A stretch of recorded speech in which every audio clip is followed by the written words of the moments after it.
welcome to Behind the Stunts. I'm John Orty, and this is episode number 1 of what I hope will be a long-running series of installments, giving you all the information you need to know about the stunt industry, whether it's here in the UK or anywhere else in the world. I need to say a big thank you firstly to everybody for supporting Behind the Stunts. You've been sensational, whether it's on the website, whether it's on the Twitter page, the Facebook page, or on just the YouTube videos I've placed recently. Your support has been sensational, and I couldn't do it without you. I really couldn't. I also need to say a big thank you to Corey Eubanks. Corey, if you're watching, thank you for the inspiration. Your show Stunt Stories is an inspiration, and hopefully we'll see more of those very soon. That's great entertainment, and that's another reason why I'm doing this, so thank you to you. Episode 1, well, what do we do? Well, I'm going to tell you why we're doing this in the first place. I'm a fan of the stunt industry. You probably know this already. Why am I a fan? Because when I was a kid, all I wanted to be was a stuntman. That was it. That was my be-all and end-all. I wanted to be a stuntman. Why did I want to be a stuntman? My dad took me to see a movie in 1980 called Escape to Athena. It was a war movie set in occupied Greece, and it had a great cast. Telly Savalas, Roger Moore, David Niven, Stephanie Powers, Elliot Gould, Anthony Valentine, Sonny Bono, everybody, right? And there was one guy who I have to thank more than anybody else in the whole world, realistically, for putting me in line with the whole stunt business. There are 2 people that I will say specific thanks to. One of them is the first stuntman I ever saw perform a stunt, Roy Alon. Roy Alon was, in the first few moments of the movie, there's a chase. A German rushes into a Turkish bath. He fires his machine gun up towards the roof area, and in the roof is a small hole in the roof, which I think is hexagonal. So it's a small hole in the roof, and a guy falls through the hole and falls from the roof 60 feet into the bath area below. And that was the first thing I'd ever seen. I thought, my God, that guy's just fallen through the roof. That was impressive. How did he do that? And it stuck with me. And right the way through the movie, this guy, Roy Alon, appears half a dozen times. And it turns out that the movie itself, if you were going to make a movie, a big war picture like you were going to, like today, for instance, it is conceivable that a production company and a stunt coordinator could use 60 or 70 performers. You know, that's about right. This movie had 8 performers, and they did everything. And so there was guys who were getting used time and time and time again. And Roy was one of those guys who got used again and again and again. And they were stellar guys. I mean, a real serious cast of stunt performers. Roy was doubling Sonny Bono, was his main double on the picture. A wonderful guy called Doug Robinson, who had him and his brother Joe. Joe Robinson, of course, was Peter Franks in Diamonds Are Forever. Doug had taught Honor Blackman judo for the Avengers and for Goldfinger. He was doubling Telly Savalas. Mark Boyle was a wonderful stuntman, stunt performer, sadly no longer with us. He was doubling Elliot Gould throughout the picture. Richard Roundtree was being doubled. Richard Roundtree, of course, was Shaft. He was being doubled by the only black stuntman we ever had, Clive Curtis. He joined the register in 1976, and that was it. We didn't have another single black stuntman for another 20 years. I mean, an extraordinary thing, but Clive Curtis did it all. So he was the man. And, you know, we had some great... Stephanie Powers was being doubled by Tracy Eden, who was only one of 3 female stunt performers on the British register at that time. And all of the action was being arranged by Vic Armstrong, who, as we now know, is a legend. So, very small, relatively small budget picture, but big big feature film action, and you know, a handful of performers doing it. Stuck with me, absolutely stuck with me. I managed to contact Roy many years later, and we met and we became good friends. I would write stuff for him. He would be the person I could pick the phone up to and get confirmation about X, Y, and Z. And he was terrific. It didn't matter where he was in the world or what he was doing. He would be the one who would say, "It's okay, I'll do that for you. It's not a problem." And he passed my name on to a whole bunch of people within the entertainment industry and within the business. And I'm always very grateful to Roy. Because everybody was always a bit dubious about talking to any member of the press or anybody who wanted a story, because the stories that the press wanted back in those days, you know, they wanted money. How much do you earn? That was a big question. And any gossip, gossip and money were the two things they wanted. I didn't want to know about that. I wanted to know about how the stunts were made. I wanted to know about the doubling, and I wanted to know about the technical side of it. And Roy would allow me to do that, and he would pass that information on to everybody. And I got a lot of work because of that, and I'm very grateful to Roy. I will always be grateful to Roy. And sadly, Roy died in 2006. He's no longer with us. But always a big part of my life, and I'm hugely grateful to him. The other person who really needs to be thanked is another icon of the British stunt industry, Greg Powell. Greg, he's part of a family. His father, Nosher, his uncle, Dinny, and now, of course, his brother, Gary. Gary, of course, coordinates pretty much everything, all the Bond movies these days. Tilly, his daughter, is now involved as well. So, you know, a big family business. And Greg used to do a program called Stunt Challenge. It was on ITV, independent television. And then it moved to BBC in 1986. New Year's Day 1987, I'm sat in front of the television, BBC One, and Stuntman 86 comes on the TV. Now, I'd seen the other shows, and they were huge entertainment. 5 or 6 stunt performers would each take a section of a chase scene, and they would perform an individual stunt. It would be all edited together, and they'd have a final result, and somebody would be voted for as the best. That's normally the basis of it. Stuntman 86, Greg Powell, coordinator, George Cooper, Nick Wilkinson, Steve Wyman, Paul Heisman, and they're all performing for the Triton Showers Trophy, okay? Mike Smith is presenting the show, a Radio 1 DJ, a breakfast show DJ actually at the time, so he was gold dust, and he was on a lot of television. And he says to Greg, what do people do if they want to do this for a living? How would they go about doing this for a living? Greg says, write to me and we'll take it from there, and I'll get in contact with you, and we'll see how things go. So I did. I wrote to the BBC. I wrote to Greg, care of the BBC, and I sent it off. That was a week later. 5-6 months later, I get a letter from the BBC telling me that they have received my letter and they have passed it on to the stunt coordinator. And I thought, well, that's brilliant. That's all I can do for now. I have to wait. The following year, in June of the following year, I'm 15 years old. I'm about to go out with my mum and dad on a Saturday morning to go shopping somewhere local. I don't know, I forget where it was.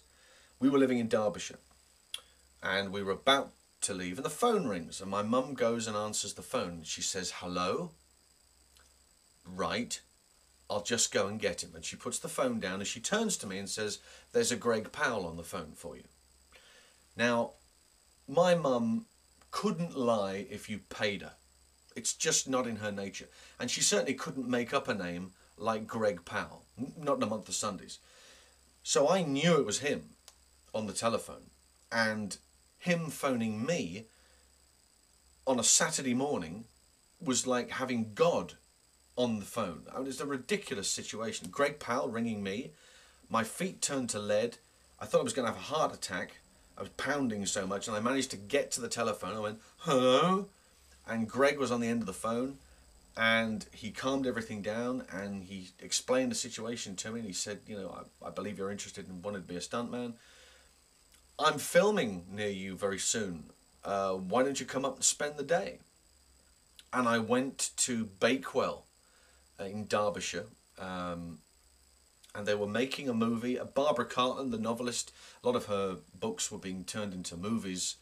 One was called Dangerous Love, and they were filming it in this particular location. So he says, come on up and we'll spend the day, and you'll get to meet lots of people, and if you like what you see, then, you know, we'll help each other out, and we'll do the best we can, and we'll put you in the right direction. I said, fantastic. So me and my dad went up there, and we saw what was going on during the course of the day. We met the stunt crew. I met Nick Wilkinson. I met the legendary Terry Walsh, wonderful stuntman from the 60s and 70s.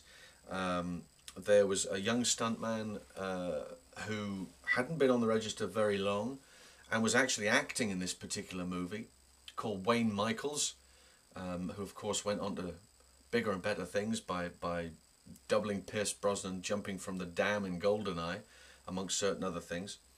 Graham Crowther, who eventually won Stuntman 86 with a pipe roll, he was there. Elaine Ford, a wonderful stunt performer and director and writer now these days as well. And a cast that you couldn't believe.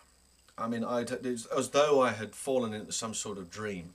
Oliver Reed was just there. We were all sat round in the middle of this courtyard, all chatting. Oliver Reed was there. I was sat next to Gordon Jackson. Cowley from The Professionals was sat next to me. Gareth Hunt, Gambit from the New Avengers, was sat to my left. Just ridiculous. Christopher Cazenove, Emma Sams, everybody just sat around. The leading lady was a young actress called Lisette Anthony, who had been in a sitcom called 3 Up, 2 Down prior to this. Lovely, wonderful, wonderful actress. And we all chatted, we all got on very well, it was all very nice. And the hero, the Flashing Blade, was played by a young actor who, I don't know what he's been doing since, sort of disappeared off the face of the earth. The guy's name was Hugh Grant, that was his name. What happened to him? I hope he's doing all right. So him, Hugh Grant, he was the Flashing Blade, and so there was lots of horse stunts, there was lots of fencing, there was lots of, it was brilliant, just sensational. And Greg did everything he could to push me in the right direction and help me out, and I'm forever grateful to Greg for doing that. It really was a terrific time, and I'm very, very grateful. And on the strength of that, and on the strength of being involved with that production, I met Greg then a few years later on a television series called The Paradise Club, and then later still, and of course bigger still, the first Harry Potter movie, when it was filmed at Leavesden, I got invited down. I was one of the first journos to go down there and to interview the stunt team. The movie was sensational, the sets were incredible, but I was there to interview the stunt team, and Greg allowed me to do that, and I'm forever grateful to Greg for doing that.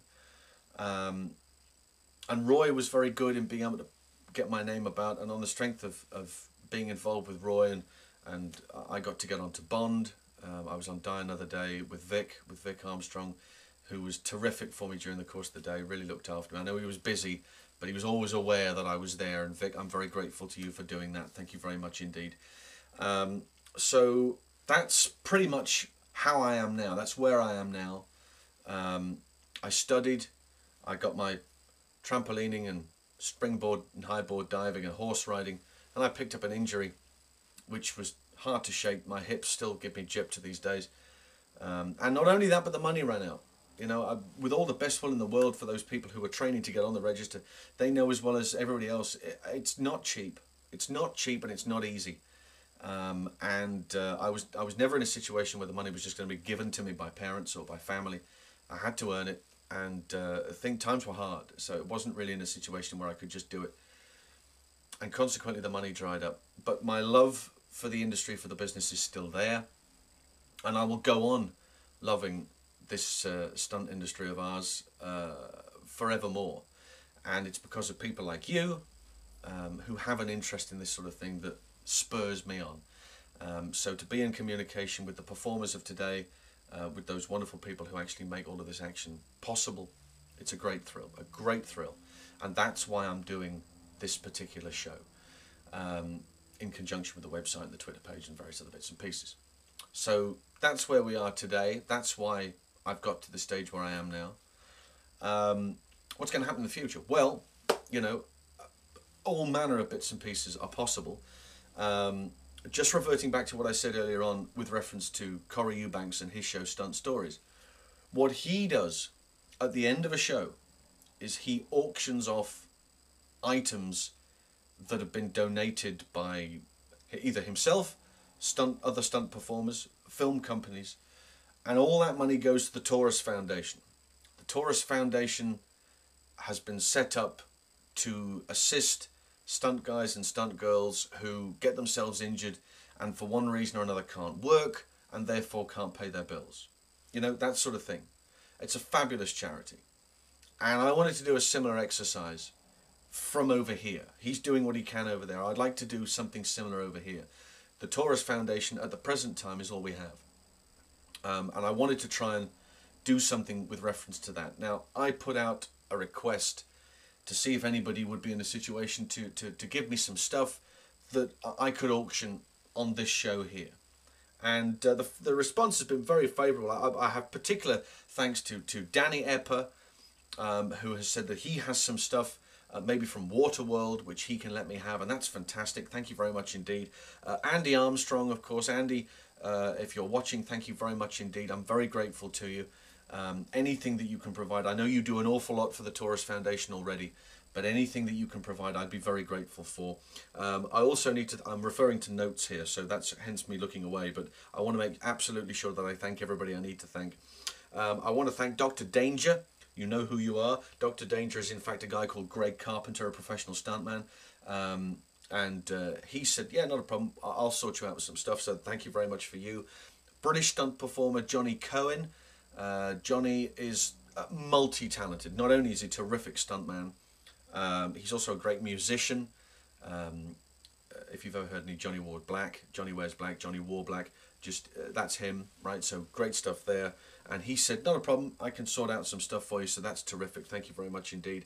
And also a stunt organisation called SG Action.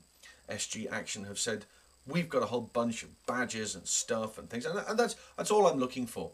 So if you have something that is stunt related within your line of work, it could be the first stunt pads that you ever had, it could be the helmet that you wore when you slid that motorbike on that show, whatever it is. It could be a pair of boots, an old pair of boots, but you wore them when you were doing that fall in this show or that fall on this movie. Something that's connected. If we can connect it with you and the industry, we'll auction it. Anybody wanting to make a bid, they can contact the show at the following email address: behindthestunts@mail.com. M-A-I-L. behindthestunts@mail.com. You can contact me on Twitter @StuntCentral. Alternatively, on Facebook, you'll find Behind the Stunts website is the page on Facebook that you can go to. And finally, of course, you can always contact me through the website itself, behindthestunts.co.uk. behind-the-stunts.co.uk. Okay.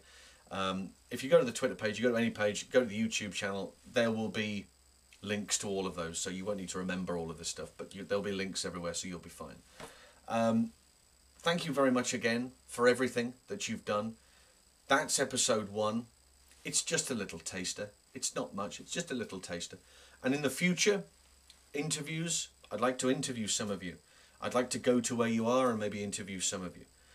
If you're working on set, if you're training, whatever it is you know, if you're doing stuff and you'd like to be involved, let's do something. Let's interview you. Let's do something to camera, because that'd be terrific too. And it would really be an education.